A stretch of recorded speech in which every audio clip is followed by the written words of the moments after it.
Olá, aqui é o Antônio e neste vídeo você aprenderá como Warren Buffett, o maior investidor do mundo e um dos homens mais ricos do mundo, ganhou seu primeiro milhão de dólares. Como ele passou de 0 para 7 dígitos aos 31 anos, você entenderá os acontecimentos, as características e, claro, os investimentos que foram fundamentais para Buffett ter sucesso tão jovem. Já peço que deixe o like e se inscreva em nosso canal. Lembro também que temos alguns robôs e caso deseje testar algum, basta solicitar gratuitamente. A forma de fazer está na descrição deste vídeo. Mas primeiro, aqui vai um pequeno parênteses, alguns dos vídeos mais populares na área de investimentos e finanças pessoais no YouTube atualmente são aqueles que cobrem os movimentos mais recentes de Buffett no mercado de ações. O que quer que o maior investidor do mundo esteja fazendo, você também deveria estar fazendo. Certo? Errado, muito errado. Deixe-me explicar. Hoje, Warren Buffett gerencia um portfólio de empresas no valor de centenas de bilhões de dólares em sua Berkshire Hathaway. A diferença entre ganhar dinheiro quando você administra essas quantias e quando seu patrimônio líquido é, digamos, de R$ 1.000 a R$ 100.000 é como a noite e o dia. Você joga um jogo totalmente diferente. Na verdade, é manipulado a favor do pequeno investidor. Basta olhar para este gráfico que apresenta como a riqueza de Buffett tem crescido durante os últimos 10 anos e comparar isso com a rapidez com que a sua riqueza cresceu quando ele tinha 20 anos. Em termos percentuais, esta é uma vitória esmagadora para o jovem Buffett. Buffett nunca diria como está agindo hoje. Se tivesse entre $1.000 e $100.000, ele faria algo semelhante ao que você aprenderá neste vídeo. E você também deveria. Este é o canal Curso para Aqui, trazendo para você as melhores dicas e ferramentas para alcançar a liberdade financeira através do investimento na Bolsa de Valores. Se você pensou que o Warren ganhou tudo de maneira fácil ou de mão beijada, está equivocado. Nossa história começa em 1936, quando Warren Buffett tinha 6 anos. Ele tinha 2 grandes modelos de empreendedorismo, seu pai Howard e seu avô Ernest, mas o dinheiro ele tinha que trabalhar sozinho para conseguir. Irei dividir em etapas a vida de Buffett para que possa entender melhor. Vamos inicialmente ao Warren vendedor de porta em porta. Ele ganhou seus primeiros dólares indo de porta em porta vendendo chicletes. Ele comprou esses pacotes na mercearia de seu avô e ganhou 2 centavos de lucro para cada pacote inteiro que vendeu. Outra incursão no varejo foi a venda de Coca-Cola de porta em porta por Buffett. Ele comprou um pacote de 6 por 20 centavos e poderia vendê-lo por 25 centavos. Quando menino, Warren disse que se não conseguisse acumular uma fortuna de pelo menos $1 milhão aos 35 anos, pularia do prédio mais alto de Omaha. Tivemos sorte que ele finalmente encontrou outras maneiras de ganhar dinheiro além de chicletes e Coca-Cola. O detetive Buffett. Warren era uma criança verdadeiramente curiosa e procurava uma vantagem informacional em todos os lugares, assim como faz um grande investidor. Um exemplo interessante disso é que ele era colecionador de tampas de garrafas. Ele os reuniu para poder saber qual refrigerante era o mais popular. A julgar pelo que ele estava vendendo, acho que deve ter concluído que era Coca-Cola. Isso nos leva à segunda etapa. Outra história divertida foi quando ele e um amigo começaram a anotar os números das placas dos carros em uma determinada estrada de sua cidade natal, Omaha. Esta estrada era a única que levava ao Douglas Country Bank. Warren disse que, se o banco fosse assaltado, a polícia precisaria dessa informação, e ele e seu amigo seriam os únicos envolvidos. Esta foi talvez uma tentativa inicial de encurralar o mercado? Buffett, o gênio da matemática. Warren Buffett adorava tudo sobre estatísticas e números. Por exemplo, ele encontrou um enorme registro de compositores históricos e decidiu usar essas informações para determinar se valia a pena ser religioso ou não. Sabe como? Bem, ele comparou o tempo de vida dos compositores de hinos, aqueles que escreviam sobre o culto cristão, com todos os outros. Decepcionado, a matemática de Buffett concluiu que os compositores fiéis não foram recompensados com vidas mais longas do que qualquer outra pessoa. Buffett, o leitor ávido. Warren Buffett passou grande parte de seu tempo quando criança na Biblioteca Benson, em Omaha. Ele estava lendo tudo o que podia e um dia encontrou um livro que parecia particularmente útil, chamava-se 1000 Maneiras de Ganhar $1000. Multiplicando 1000 por si mesmo, Buffett percebeu que, se este livro pudesse cumprir sua promessa, isso seria tudo de que ele precisava para ganhar o primeiro milhão. E talvez fosse mais rápido do que ir de porta em porta vendendo 50 milhões de embalagens de gomas de mascar? O livro transmitiu uma mensagem importante. Nunca antes os tempos foram tão favoráveis para alguém com pouco capital abrir o seu próprio negócio. Mas você não pode ter sucesso até começar. Você deve começar hoje. A propósito, este livro foi publicado pela primeira vez em 1936. Estava correto ao dizer que era mais fácil iniciar um negócio sem muito capital naquela época do que nunca. Mas na era atual do software e da internet, eu diria que é pelo menos 10 vezes mais fácil agora do que era na década de 1930. Mas, assim como diz o livro, você não terá sucesso até começar. Chegamos agora ao ponto em que Buffett decidiu dar o seu primeiro passo no mercado de ações. O primeiro investimento de Buffett. Graças aos seus esforços incansáveis, Buffett já havia acumulado cerca de $120. Antes de zombar disso, considere que, devido à inflação americana, $120 em 1941 equivalem a $2.125 hoje. Aos 11 anos, isso é bastante impressionante. Buffett já havia compreendido o poder dos juros compostos e queria desesperadamente estar à frente da curva. Ele sabia que, uma vez que a bola de neve da riqueza começasse a rolar, nada seria capaz de detê-la. Indo praticamente all-in, Warren comprou suas primeiras ações no mercado de ações. A empresa se chamava City Service e ele comprou 3 de suas ações preferenciais por um total de $114,75. As ações caíram imediatamente.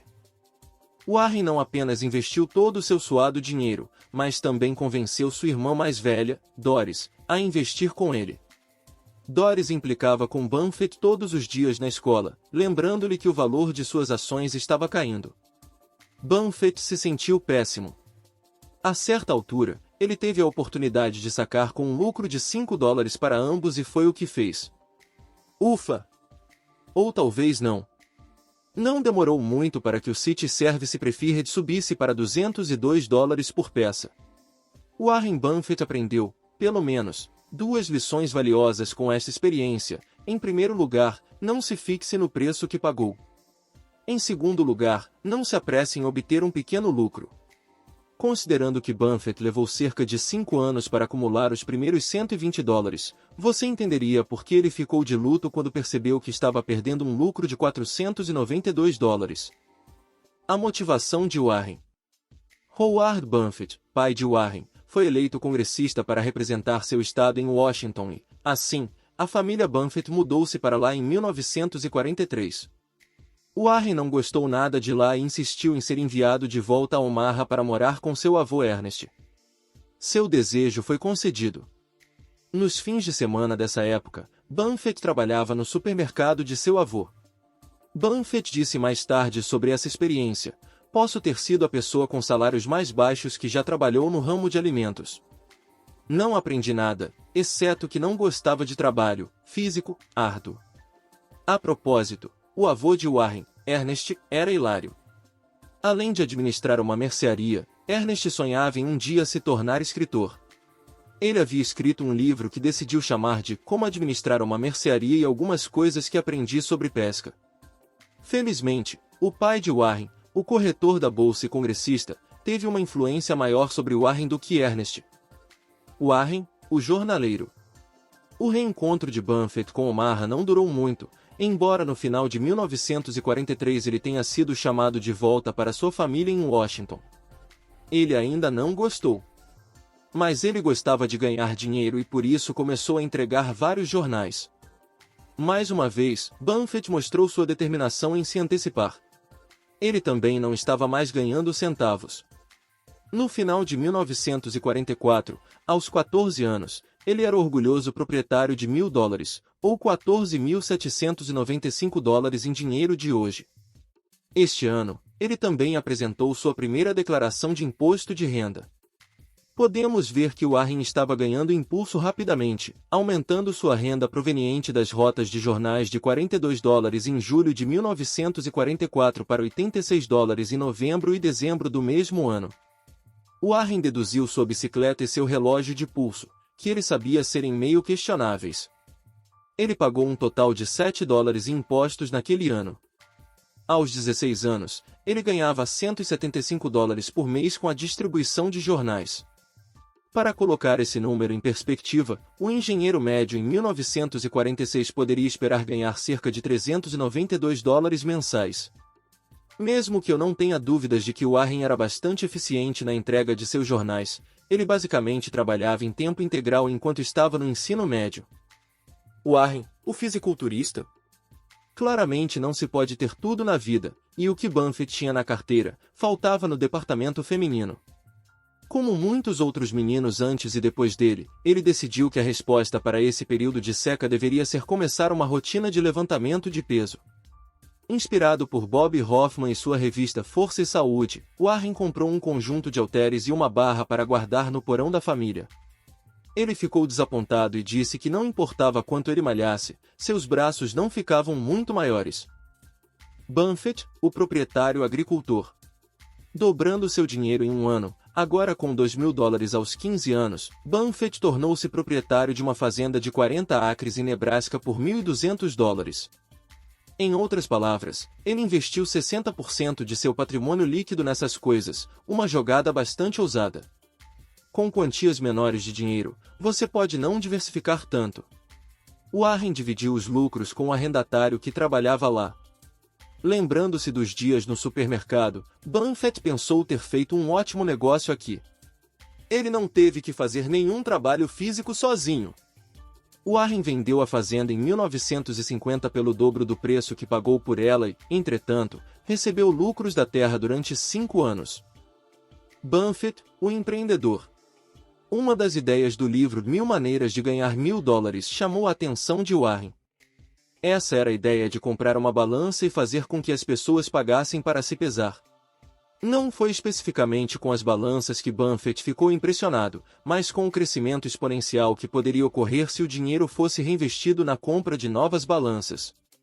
Só demorou 30 dias para comprar a segunda balança com os lucros da primeira, demorou apenas 15 dias para comprar a terceira. 10 dias para comprar o quarto. 5 dias para a quinta e assim por diante.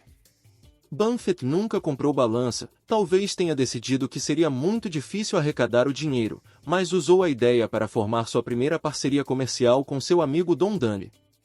Eles decidiram comprar máquinas de pinball. O plano de negócios era assim: Warren compraria máquinas de pinball antigas, ao preço de $25 cada. As novas custavam $300, então as antigas teriam um retorno de capital muito maior. Don Dunley consertaria essas máquinas. As máquinas seriam então colocadas em barbearias locais e os lucros seriam divididos com o barbeiro. Warren e Don tiveram que convencer os barbeiros de que consertar máquinas de pinball era uma arte, realmente difícil, para que os barbeiros não começassem a competir com os meninos. Buffett e Dunley construíram rapidamente um pequeno império de máquinas, e todos no ensino médio sabiam disso na época, então Buffett e Dunley foram os garotos legais por um tempo. Buffett conseguiu vender esse negócio por $1.200 antes de terminar o ensino médio. A promessa de Warren no ensino médio, porém, não era o empreendedorismo que parecia mais atraente na época. Quando Warren Buffett se formou no ensino médio, ele colocou o futuro corretor da bolsa abaixo de sua foto no livro escolar anual. Buffett e a faculdade. Buffett frequentou a Wharton School na Universidade da Pensilvânia em 1947. Na verdade, ele não queria ir para a faculdade, pensou que isso só iria atrasá-lo, pois já estava ganhando dinheiro suficiente. No entanto, Howard queria que ele fosse e não podia desafiar seu pai em algo tão importante. A aula favorita de Buffett na Wharton era Indústria 101, onde o currículo do curso incluía os meandros da administração de uma empresa em algumas das maiores indústrias da época, como têxtil, siderúrgica e petrolífera. Howard Buffett não foi reeleito em 1948, então a família voltou para Omaha no último ano de faculdade de Warren. Ele optou por estudar na Universidade de Nebraska. Lá, ele teve aulas de contabilidade, que hoje chama de a linguagem dos negócios. Seria um eufemismo dizer que Warren Buffett pensa que qualquer investidor ambicioso deve aprender a falar esta língua fluentemente. Nas festas noturnas de fraternidades, Buffett era muito tímido ao discutir assuntos como meninas e sexo e não gostava de beber nem de conversa fiada. Ele atraiu atenção, porém, e quase sempre podia ser visto sentado com uma pequena multidão em um canto, dando palestras sobre assuntos como ações, dinheiro, negócios e política. Até os 19 anos, Buffett devorou todos os livros que encontrou na área de investimentos. Leu clássicos como Novos Métodos de Lucro no Mercado de Ações e a Análise Técnica das Tendências do Mercado de Ações. Ele foi desviado mais de algumas vezes, tentando dominar as artes da análise técnica e dos gráficos de velas. Sim, até Warren Buffett tentou ser trader em determinado momento. Acho que todos nós temos que passar por essa fase. Isso estava prestes a mudar. Buffett, um investidor inteligente.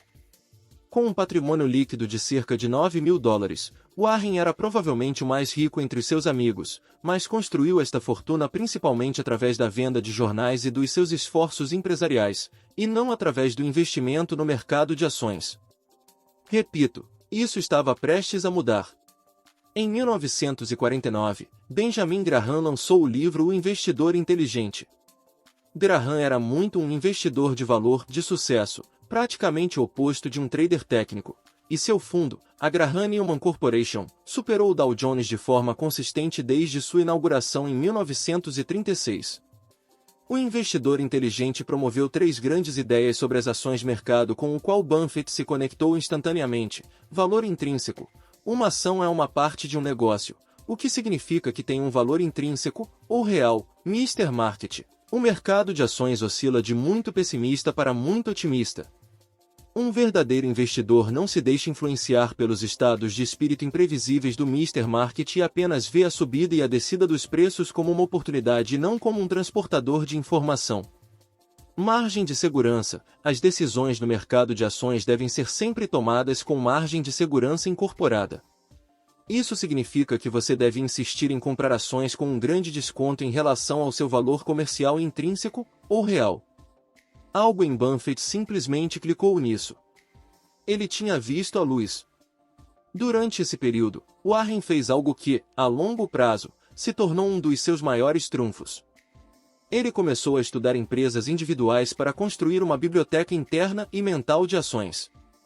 Ele leu os manuais da Moody's e da Standard & Poor's página por página, aprendendo sobre centenas de empresas. O manual da Moody's ele até leu 2 vezes. Além disso, ele consultou algo chamado Pink Sheets, um semanário que fornecia informações sobre empresas pequenas demais para serem negociadas em bolsa de valores. Havia também o livro Cotação Nacional, com edição semestral, que apresentava empresas tão pequenas que não conseguiam nem entrar no Pink Sheets. Isto também é importante. Para o investidor com uma conta pequena, é importante considerar as empresas menores, pois há muito menos concorrência lá. Buffett, o aluno a mais. Durante o ensino médio, Warren não estava indo muito bem como aluno.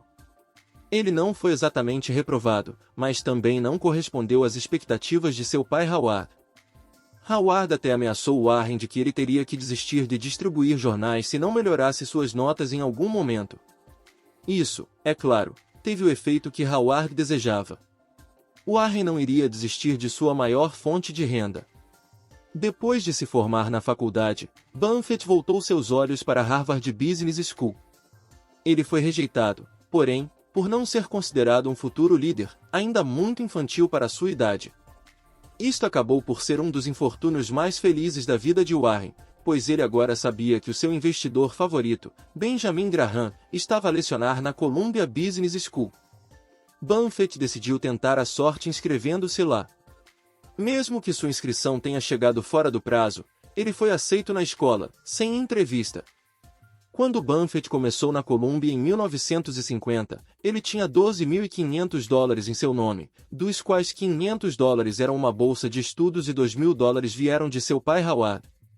Algum tipo de combinação de um presente de formatura e um acordo para não começar a fumar.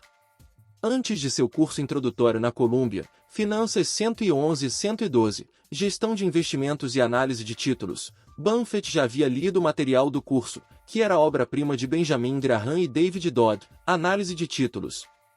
David Dodd, que atuou como sócio júnior de Graham e que estava ministrando o primeiro curso, adorou Warren por isso. Buffett basicamente conhecia o livro melhor do que seus autores.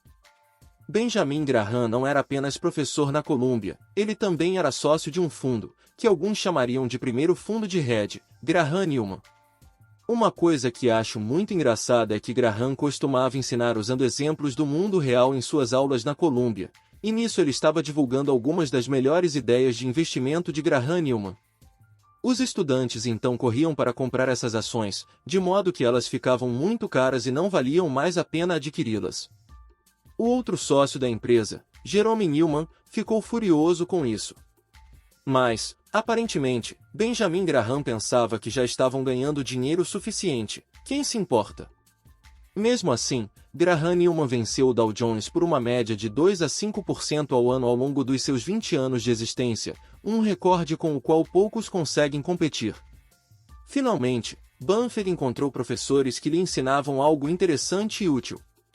Embora tenha produzido principalmente Bs, 6 e Ds no ensino médio, ele foi a primeira pessoa a receber um A+ em um dos cursos de Benjamin Graham.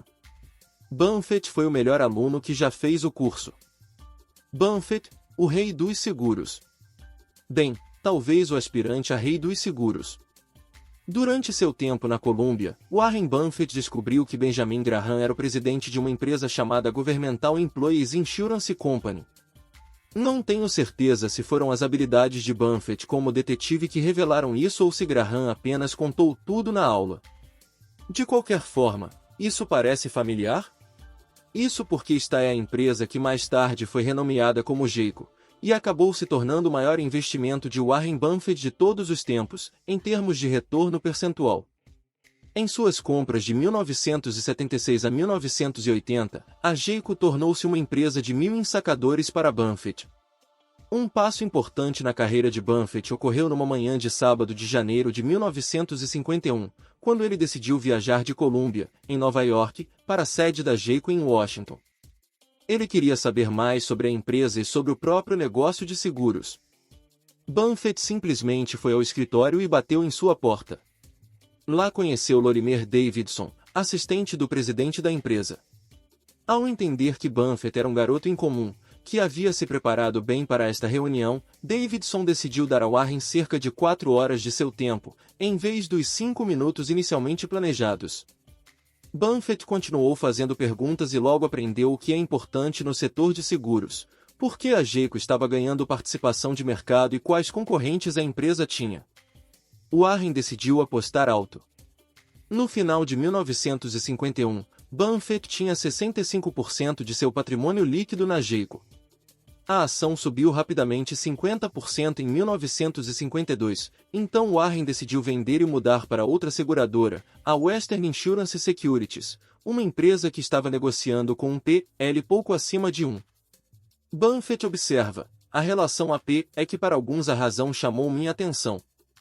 A própria Geico estava, na época, vendendo cerca de 8 vezes o seu lucro.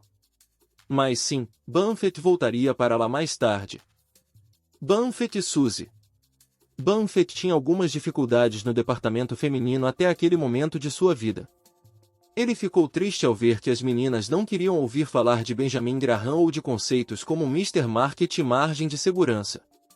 No entanto, os tempos estavam prestes a mudar no verão de 1950, quando sua irmã mais nova, Roberta, marcou um encontro para ele com uma garota chamada Susan, ou Suzy, Thompson.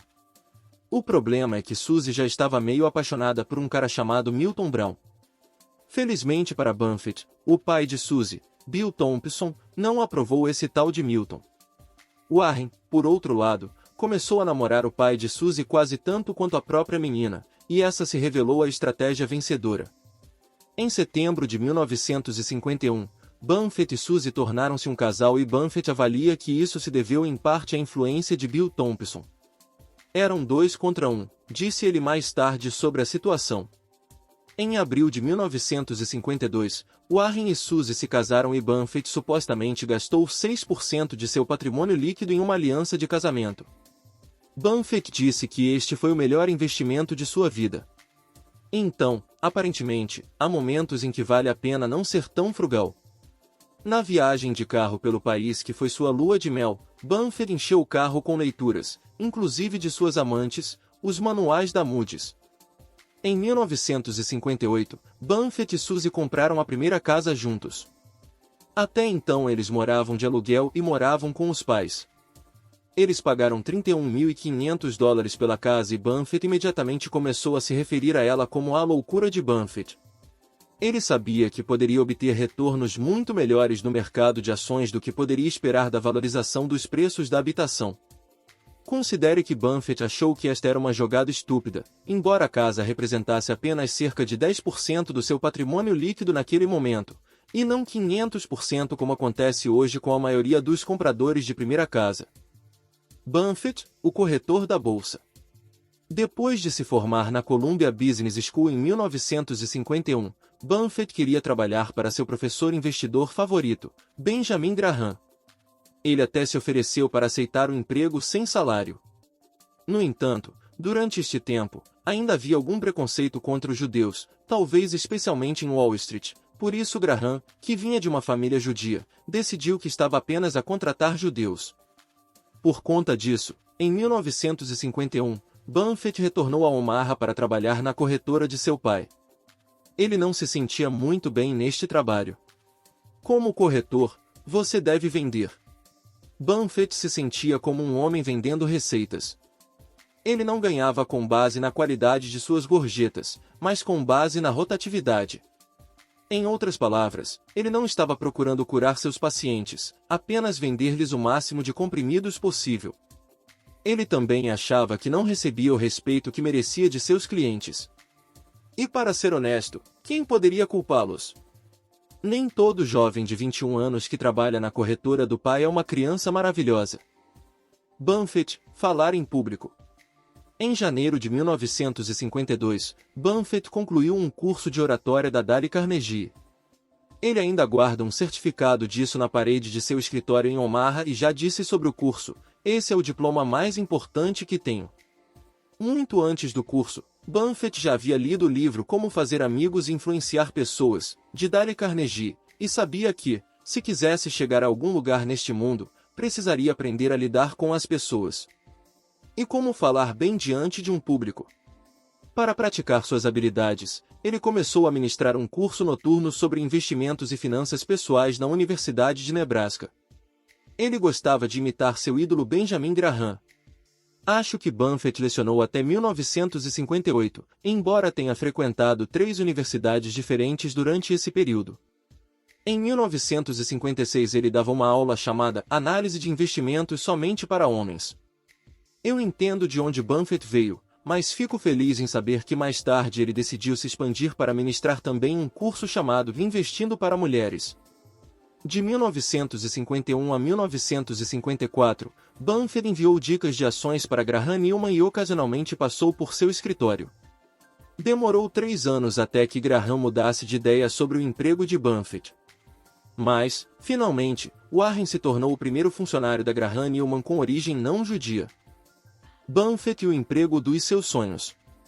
Buffett chegou a Nova York, onde ficava o escritório da Graham Newman, em agosto de 1954, um mês inteiro antes de sua data real de início. Seu salário era de $1.000 por mês. Ele rapidamente se tornou o menino de ouro da empresa através de sua inteligência e dedicação absoluta às ações. Em 1956, ele foi oferecido para assumir o fundo quando Graham desejava se aposentar e quando não aceitou a oferta, Graham Newman decidiu fechar as portas. Sem Graham, Warren pensou que poderia muito bem seguir seu próprio caminho. As primeiras parcerias de Buffett. Aos 26 anos, Buffett havia acumulado algo em torno de $174 mil e agora havia retornado para Omaha após seus 2 anos em Nova York. Ele falou em aposentar-se, pois sabia que sua família poderia sustentar algo em torno de $12 mil por ano. Aparentemente, Buffett pensava que investir e administrar o dinheiro de outras pessoas equivalia à aposentadoria, porque foi exatamente isso que ele escolheu fazer neste momento. Em 5 de maio de 1956, quando Warren tinha 25 anos, fundou a Buffett Associates, Limitada, uma parceria de investimentos semelhante à Graham Newman. Porém, era muito menor, consistindo de apenas 7 parceiros entre familiares e amigos. Buffett era o sócio geral, o que significa que ele estava no comando. Os 7 sócios comanditários contribuíram com um total de $105 mil. O próprio Warren adicionou apenas $100. Existem alguns dados conflitantes sobre os honorários da parceria, e parece que alguns dos livros mais populares sobre Buffett erraram nisso. O acordo não era que os sócios limitados teriam a garantia de uma participação de 4% e que Buffett e os sócios então dividiriam os lucros. Na verdade, durante o período em que operou múltiplas parcerias entre 1956 e 1961, havia vários acordos pelos quais optar, conforme declarado na Carta de Parceria de Buffett em julho de 1961. Em 1962, quando ele combinou todas essas parcerias separadas em uma única maior, o negócio era uma participação de 6% e Warren ficou com 1/4 de todos os lucros, conforme declarado durante a Assembleia Anual de Acionistas da Berkshire Hathaway do ano 2000. Quando os reunimos, estabelecemos os 6% preferenciais com 1/4 dos lucros acima disso, com um transporte de todas as deficiências. Ninguém tinha garantia de nada sobre eles. Havia algumas regras adicionais interessantes. Os sócios comanditários basicamente só podiam adicionar ou sacar dinheiro uma vez por ano, durante o mês de dezembro. Buffett não queria pessoas entrando e saindo da parceria. Além disso, ele não lhes contaria nada sobre aquilo em que investia, pois Buffett não queria que as pessoas aumentassem os preços das ações nas quais ele estava interessado. Por causa desse sigilo, algumas pessoas em Omaha passaram a pensar que Warren estava executando um esquema Ponzi. Aqueles que duvidavam das habilidades e da confiabilidade de Warren estavam perdendo. Durante o período de 1957 a 1961, Warren conseguiu vencer o Dow Jones Industrials em até 16% ao ano, ou 177% compostos. Mesmo depois dos honorários de Buffett, isso permitiu que os sócios limitados superassem o índice em uma média de 10,2% ao ano, um composto de 107%. As competências de Buffett como gestor de ativos receberam mais atenção e, no final de 1961, ele administrou um total de 10 parcerias diferentes, além de ter uma com seu pai. Buffett e as pontas de charuto. Então, como ele conseguiu esse tipo de retorno? Na Colômbia, Graham ensinou a Warren uma estratégia de investimento que eles chamavam de comprar bitucas de charuto. Esses estoques estavam encharcados, mal amados e muitas vezes simplesmente jogados fora, mas normalmente eram úteis para pelo menos mais uma baforada. Deixando as analogias de lado. A estratégia da bituca de charuto significava comprar empresas baratas, realmente baratas. As suas ações eram normalmente negociadas a rácios preço-lucro muito baixos e ou a um preço baixo em comparação com dinheiro e ativos. Estes erros de precificação muitas vezes corrigiam-se em poucos meses ou talvez 1 ou 2 anos, quando as ações ascendiam, e isto representava o sopro final. Buffett então venderia a empresa e compraria algo mais barato. Buffett estava examinando recursos como os já mencionados Moody's Manuals, o Pink Sheets e o livro National Quotation para pequenas empresas, dos quais as pessoas no mercado de ações haviam esquecido. Suas capitalizações de mercado geralmente ficavam entre $1 e $10 milhões, o que seria o equivalente a $8 a $80 milhões hoje. Não era incomum que a liquidez nessas empresas fosse tão escassa que Buffett tivesse que se encontrar pessoalmente com os acionistas e negociar preços com eles.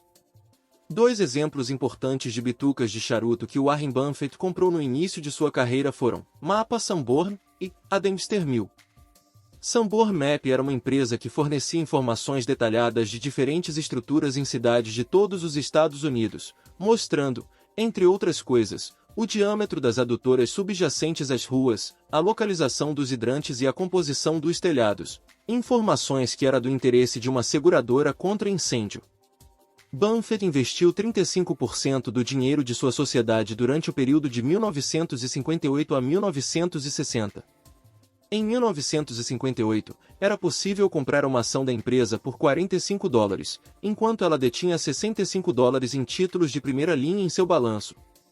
O negócio não estava apresentando um bom desempenho, pois as seguradoras estavam experimentando novas técnicas para sua subscrição, mas ainda assim o fluxo de caixa era positivo e trazia dividendos. E com esse preço, essencialmente, você conseguiu o negócio Sanborn de graça. Além disso, você estava recebendo $20 em ações de primeira linha. Não é um mau negócio, e o Warren ganhou cerca de 50% com esse investimento em 2 anos. A Dempster Mill Manufacturing era fabricante de implementos agrícolas e sistemas de água. Buffett começou a adquirir ações em 1956, embora a maioria delas tenha sido comprada em 1961, quando a empresa era vendida a $30 por ação e estava empatando com os lucros. Ganhou um bom dinheiro no passado, mas não mais. O que fez Warren salivar foi o fato de a empresa ter $75 por ação em valor contábil. Ele percebeu que, caso esse valor fosse desbloqueado, o preço atual das ações permitiria grandes retornos. A Buffett Associates adquiriu 73% da empresa a uma média de $28 por ação e usou cerca de 21% de seus ativos para assumir o controle da empresa e vender ativos para torná-la mais eficiente. Eventualmente, Buffett conseguiu vender a Dempster a um adquirente em 1963 por $80 por ação, ou um retorno de 185%. Se você deseja selecionar empresas semelhantes hoje, sugiro usar a fórmula mágica de Joel Greenblatt, o Paquires Multiple de Tobias Carlisle ou as ações NetNet de Benjamin Graham. Buffett, totalmente focado. Está claro que Buffett estava totalmente ocupado em sua busca por acumular riqueza. Ele não passava muito tempo com os filhos, e quando fazia, muitas vezes estava mentalmente em outro lugar. Nas férias na Califórnia, ele levou as crianças para a Disneylândia. Enquanto eles corriam e se divertiam sozinhos, Warren apenas sentou-se em um banco lendo. Também está claro que Suzy sustentou Buffett, tanto emocionalmente quanto praticamente em casa. O marido não tinha muitas necessidades, mas ela cuidava para que elas sempre fossem atendidas. Uma lâmpada no abajur de leitura, um pouco de Pepsi na geladeira. Sim, Buffett ainda não havia trocado para Coca-Cola, carne e batatas para o jantar e sorvete no freezer. E depois havia tudo mais que uma família necessita para funcionar, é claro. Buffett e Charlie Munger. Em 1959, Warren Buffett conheceu Charlie Munger em um jantar local. Munger era advogado de Los Angeles e quase um livro com pernas de tanto conhecimento. Os dois realmente se deram bem intelectualmente, bem, o resto é história. Munger é vice-presidente da Berkshire Hathaway, empresa de Warren Buffett, desde 1978. Munger desafiou as crenças de Buffett sobre empresas baratas. Antes de conhecer Charlie Munger, Warren se concentrou em investimentos em empresas medíocres que negociavam a preços de banana. Depois de ser convencido por Munger, ele começou a se concentrar em grandes empresas a preços justos. Embora ambas as estratégias sejam válidas, a abordagem de Graham é mais adequada para o investidor com montantes menores de capital, enquanto a abordagem de Munger é mais abrangente. Graham não era escalável. Quero dizer, você não poderia fazer isso com muito dinheiro devido ao risco maior. Charlie Munger ajudou Buffett a encontrar empresas como Seis Candies e Coca-Cola. Buffett, tornando-se um milionário. Em janeiro de 1962, Buffett tinha um total de 10 parcerias diferentes, ou 11 se incluirmos a que teve com seu pai. Todas essas parcerias eram com diferentes grupos de pessoas e Buffett decidiu agora combiná-las em uma única e maior. A Buffett Partnership Limitada. 2 milhões em ativos sob gestão e a participação dele e de Suzy na nova parceria foi de $1.025.000. Warren agora era um milionário. Aqui está uma recapitulação rápida de todas as etapas da trajetória de Warren até o primeiro $1 milhão, trabalhando, lendo, entregando jornais, abrindo negócios, aprendendo sobre investimento em valor, indo para a escola de negócios, trabalhando para seu ídolo e modelo, aproveitando o dinheiro de outras pessoas, estando em constante procura por empresas baratas para investir e, acima de tudo, manter-se completamente focado o tempo todo. Buffett tornou-se milionário aos 31 anos. Desde então se tornou uma lenda que inspira todos os amantes do mercado. O Oráculo de Omaha. Vou ficando por aqui, espero que tenha gostado dessa história. Lembro que temos vários robôs em nosso canal e caso deseje, poderá testá-los sem custo algum. Fiquem com Deus e até a próxima!